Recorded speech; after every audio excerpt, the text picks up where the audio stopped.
মিরপুরের শিশু রামিসা ধর্ষণ ও হত্যা মামলায় আসামি সোহেল রানা ও তার স্ত্রী স্বপ্না আক্তারকে মৃত্যুদণ্ড দিয়েছেন আদালত। সকালে ঢাকার শিশু সহিংসতা দমন ট্রাইব্যুনালের বিচারক মাশরুস আলী কিন এই রায় দেন।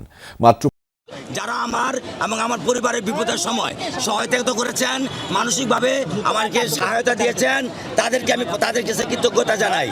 রামিসার বাবা ভেবেছিল এই সরকার তার মেয়ের ধর্ষণকারীর বিচার করতে পারবে না, কিন্তু সরকার মৃত্যুদণ্ডের ঘোষণা দিয়েছে ওই ধর্ষণকারী। রামিসার বাবা অনেক খুশি হয়েছে। এই বাস্তবায়ন হলে আমি সম্পূর্ণভাবে আমার মনের প্রত্যাশা, যে রায় এবং কার্যকর হলে মনের প্রত্যাশা, আমার আকাঙ্ক্ষা সেটা মিটবে।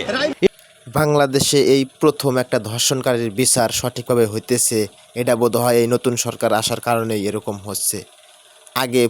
গত পূর্বে এরকম কোনো রেকর্ড হয়নি, ধর্ষণকারীর সঠিক বিচার হয়নি। এই তারিখে ধর্ষণকারীর সঠিক বিচার হলে আমাদের বাংলাদেশে অনেক ধর্ষণ কমে যাবে এবং ধর্ষণকারী এসব কাজ করার আগে 100 বার ভাববে, কারণ সবারই তো মৃত্যুর ভয় আছে। যেমন গত পূর্বে অনেক ধর্ষণ করেছে, বছরে 1000, 2000, 1500 এরকম ধর্ষণ হয়েছে। আশা করি এখন আমাদের বাংলাদেশে ধর্ষণ অনেকটাই কমে যাবে।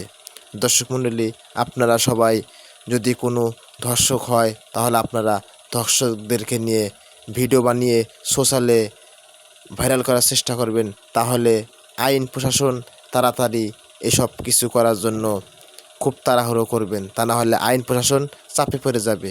এরকম কাজ করতে হবে, কারণ এখন অনলাইনের যুগে এরকম খুব যারা ভাইরাল আছেন, যাদের ফলোয়ার বেশি, তারা এরকম ভিডিও বানিয়ে সোশ্যালে ছেড়ে দিবেন, তাহলে আরও ধর্ষকরা ভয় পেয়ে যাবে।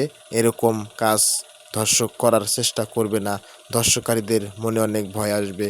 তাই সবাই ভিডিও করবেন, ধর্ষকারীদের করে ভিডিওগুলো ছাড়বেন অনলাইনে, ইউটিউবে, সোশ্যালে, তাহলে সবাই দেখতে পারবে। এক কন্যা সন্তানের বাবার কান্না আজকে সফল হয়েছে। ওই ধর্ষণকারীর বিচার হবে। ধর্ষণকারীকে পুলিশ বাহিনী টহল দিয়ে তাকে সেই ফাঁসির মঞ্চে নিয়ে যাচ্ছে। ধর্ষকের নাম হচ্ছে সোহেল এবং তার বউ স্বপ্না চৌধুরী।